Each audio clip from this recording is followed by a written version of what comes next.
chips. Cut arm. No, but I think cheese for the chips.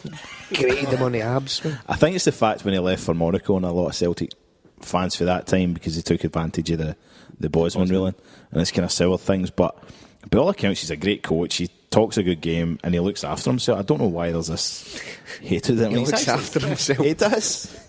Abs of steel. He's in line for the next Superman movie, actually. I love John Collins. I love John Collins. I don't understand why people dislike him. If it's just because they think he's an arrogant twat, fair enough. But there's plenty of arrogant twats out there that, you know what I mean? I think he works well with Deila as well. Yeah, arrogance isn't a great trait, but see if you get something to back up, like Big JC, that's fine. That's absolutely fine in my book. We just spent 20 minutes talking about how much people love Ibrahimovic because he's an arrogant twat. Can we not start tweeting like memes of John Collins? Ibrahimovic hilarious. He's pure arrogant and all that. It's brilliant. Oh, John Collins, he's an arrogant twat. It's the same fucking thing. You get back to your bed, man. Jesus Christ. This is what sleep deprivation does. Angry Chris. There were a couple other questions. The politest Ouija. Who's the politest Ouija? Robert Sherry, it appears. I thought that was a politest _ Ouija. No, it wasn't. That's not funny. How do we rate Sports Scene's attempts at analysis and punditry? Is it stuck in the 80s? That guy with the mad eyes that presents it is a fanny. And the fact they've got Billy Dodds talking shit. Steve McManus was on last night, former Celtic great. That was totally being sarcastic there. I would take him in that team right now, probably. No, you wouldn't. Fucking hell, no. Ahead of Deila. I would have him in that squad. Although did McManus and Caldwell not still hold the record of like best defend, like clean sheets and stuff in a season? You know what? People do slag McManus and Caldwell, and rightly so. End of story. Sports Scene's hopeless. Complete. The fact it shows you like 5 minutes of the game. Do you know one of the biggest issues I think with Sports Scene genuinely, right? See if we're actually going to look from it. See the fact they've got one camera. So see any time they have any contentious decision. If you look at like Match of the Day, and obviously like England's just pumped full of money. And it's the same with like Serie A and stuff like that. So if you look at, it's hard to compare Sports Scene, the coverage of Scottish football with any of the big leagues because it's just miles apart in terms of money and funding, right? But see, because they've got one camera, see any conscious decision, like see the offside stuff, see because the camera can't keep up with play, a lot of the time you don't actually have the line, you can't see the line because someone's out of frame, or when they actually focus on something, they actually have to focus in on it by just zooming the camera in, and the quality goes to shit. So it's terrible, but I don't know if they probably could do better with what they had. Remember they had it in BBC Channel 3 and it was like the cafe and all that, and they tried to get the fans involved. She was bizarre looking. But they tried, STV tried to do this kind of Sky Sports sort of Graham thing. Spears on the piano one week. Shut up, what? No, they had Graham Spears on the piano. It was like, I'd like to play a medley from my latest Middle Class Wank Volume 1 or something like that. But it was, I remember, the best days was when they had the Scott Sport extra time phone in and the Archie McPherson and Jim, that was the great day. Dougie Donnelly and Sports Scene with his piss yellow hair and all that. And his jumpers, brilliant. So the solution to being stuck in the 80s is going back to the late 80s, early 90s. Go more 80s, that's exactly what I say. Totally. Get the theme tunes back as well. The theme tunes make the programmes. See if they brought back the theme tunes, then I think a lot more people would tune into it and just ignore the shitey coverage because you're already buoyed with the theme tune. Listen, it's actually been a wee while since I watched Sports Scene. Is Pat Nevin still on it? No, he's DJing now everywhere. He's like the new Calvin Harris. To be fair, he's been DJing for years. But the point with Pat Nevin you still got the flyers and stuff. See, when I look at it, genuinely, when I look at the punditry, what they actually say, they just say the most obvious things. So when you're looking at that, you want, okay, so you're an ex-professional footballer. You know the game better than I do because you played at that level. What are you saying that I don't know? That's what you want, right? You want them to give you an insight, and none of them do. They just go, that was a great passage of play. Michael Stewart, I think, and actually Stephen Thompson. Michael Stewart and Stephen Thompson are both okay, but at the same time, they're just not given enough time. Are they any worse than Alan Shearer, Robbie Savage, No. you know, the match of the day crew. No, they're not. They're not any worse. They're cheaper, probably. But I agree. Alan Shearer's just a dick. Robbie Savage shouldn't be on television because he knows nothing about fucking nothing. His hair is awful as well. But that's the thing. If you compare it with, if you watch Monday Night Football on Sky and whatever you think of Carragher and Neville, I think they're fantastic. They're great. They work really well together. But their insight and the way if they're going to have a point, they'll back it up, as opposed to just spouting shite and then. I disagree. I guess I do disagree with that because I tell you what, see Gary Neville and Jamie Carragher.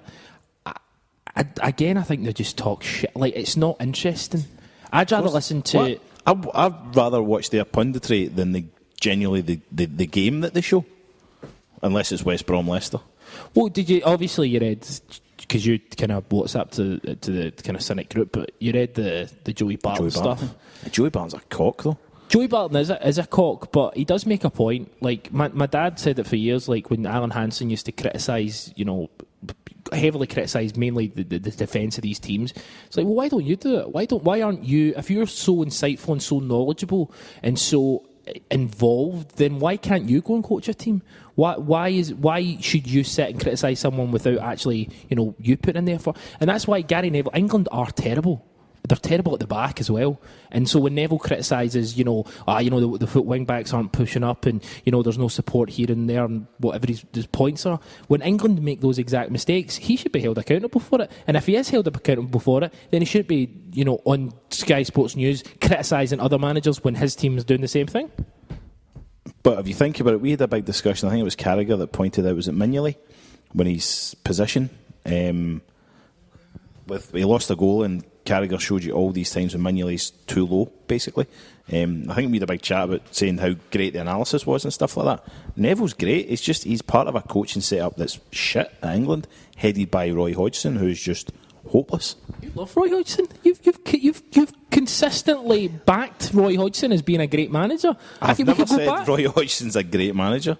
I probably just did it to disagree with you guys. You have. Roy Hodgson's a great manager. I've always said that. Give you a wee anecdote. As you may know, regular listeners out there, I read Andrea Pirlo's autobiography. Who's she? Did I? Anyway, I've read Pirlo's autobiography, and when Hodgson was in charge of him at Inter, he called him Pirla, which means dickhead in Italian. And he Hodgson called Pirlo that? Called Pirla. And he said that was perhaps closer to his true nature than many would have realised. So there you go. You can't even get MD's name right, the dick. Head. Getting somebody's name right doesn't mean you're not a great football manager. But calling your players dickhead, although maybe that's just his man. I think that was maybe lost in translation. Or maybe Pirlo probably is a dickhead. You try managing him just because he's got skills and stuff. Skills, footballing ability, a terrific beard. I mean, what more do you want? Overrated. That's Riquelme. Jeez, calm down, lads. Calm down. So what are we talking about again? I don't know where we were. The sports scene at some point. So Andrea Pirlo's going to start presenting sports scene. That's where we are. With Enya and the Crankies. Brian Murray was also asked who decided to close the show last week with Taylor Swift. It's the man to my right, Mr. Gallagher. Do you want to defend your actions? Taylor Swift is the greatest recording artist / live artist of all time, and she's really sexy. So there. Do you think so? Yeah. Gal would tap that. She is legitimately talented, and if you disagree, you're an idiot. She's been about a bit. Has Taylor? I still don't really know who she is. She's like a singer person. I found out recently who she was. She was on Alan Carr's Chatty Man show, wearing a leather skirt and a leather top. Why are you watching Alan Carr Chatty Man show? Because I don't have a life. That's why. It was analysing the Roma game. You were watching it. We're watching Alan Carr tonight. Close your eyes when Taylor Swift's on. That's what she said. But serious point, she is pretty hot. That's a very serious point. I think the listeners need to know.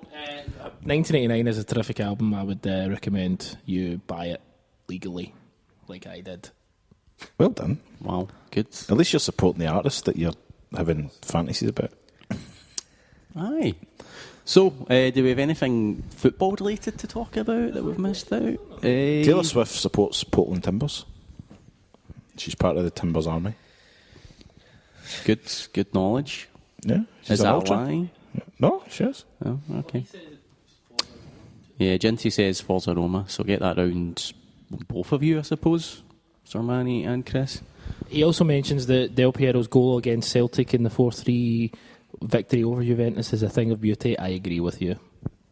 It was delicious. It was a good goal, man. Aye. Is this guy following this live? I mean, we aren't... quite spooky. Yeah. That is quite spooky since we aren't broadcasting live, but, well done. It's good not to podcast live so we don't clash with any other Heel Media shows that are going out live tonight. Yes, as was brought up earlier. Mark O'Brien, it's not really a question, he's just saying Neil Lennon doing well at Bolton, thumbs up. Do you know what? That was Friday night, Bolton against Wigan. Was the first full championship game I've ever watched. Like, I didn't flick over, just watched the entire game. It was garbage, but it was good to see Neil Lennon get a win. I think, I personally don't care what Neil Lennon does. As soon as you leave Celtic, I couldn't give a toss, right? There are certain What, you don't care what Neil Lennon does? You wouldn't like to see Neil Lennon succeed in Bolton? I don't care. As soon as he left, I've never really been a big fan of him. As You must a have an manager, as a affinity player. with No, not Lennon or other Celtic players. Paul Lambert, I mean, a big affinity with Paul Lambert. I always, look out for his results and stuff like that, but that's because he's one of my favourite players. Just like Larsson, Bowdy said to me, Larsson's maybe going to try and get there. I don't care what Larsson does outside Celtic. I'm not saying that I dislike them. What I'm saying is, as soon as they leave Celtic, I don't really care. If Neil Lennon's successful, terrific. I mean, I think you guys, most people want him to do well, and to an extent I do want him to do well, but I don't care enough to really pay attention to it, because ultimately the Championship is a third and Bolton are a nothing in terms of, for me personally, But he was kind of decried so much that regardless of what he achieved at Celtic in terms of Champions League beating Barcelona and all that, would you not like to see him just succeed to prove that he's... If I'm honest, I'm a little soured by how he's been in terms of Deila. Comments he's come out with has really soured me on him. But it seems like he's always got... Are you reading those comments though? Cause it seems like he always has to have a little dig now and then, and he should... If Neil Lennon had just left and kept his mouth shut and just... if he wants to talk about Celtic whenever, fair enough, but don't be critical of the management team. I don't think he has been though. He has been. No, but that's you reading things in papers which have been I'm reading quotes. skewed. I'm reading what he said. No, I'm reading quotes. You see, if you listen to him, I've seen him on the Sunday show with Ben Shepherd and can't remember the guy's name, Chris Kamara, and he spoke very highly of Celtic. He was on Radio Clyde a couple of weeks ago. Yeah, he spoke really highly of Ronnie Deila actually, right. and said ultimately, and Peter Lawwell, which I think got Peter Lawwell a lot of kudos. Neil Lennon, I'm sure everyone wants him to do well. If he does well, great. If he doesn't, I don't really care. That's me personally, but aye. There you go. Good. So Gal hates Neil Lennon. Yes, apparently. I wish him the best. Wish him the best of luck. And as you say, it does kind of adds a little bit of credit to what he's done at Celtic. Doesn't just make it look like just that pishy wee league, and aye. Exactly. You're not commenting, Sermanni. Do you want to throw in your weight behind whether you have any opinion on Neil Lennon after he's left Celtic? I'd like to see him do well. How was Alan Carr's Chatty Man show? Was that good? Or on the Taylor Swift chat? Do you know, the only part I remember was the part about Taylor Swift, because I got what Gal had been talking about, It all made sense. She's just... That's exactly what I was thinking and doing when I was watching that show. But Neil Lennon, great. Hope he does well. Moving on, EPL, thought we'd maybe very briefly touch upon Newcastle. 5 victories in a row. Mr. Chapman will be delighted with that, our regular contributor. Did you all see the goal? I'm going to say Jose Perez. I don't know how you say that name. Perez. Yeah. Perez. Perez. Okay. But I was talking about the first name. But anyway. Yes, great backheel goal. Are Newcastle going to keep this up? They're now, I think they're 8th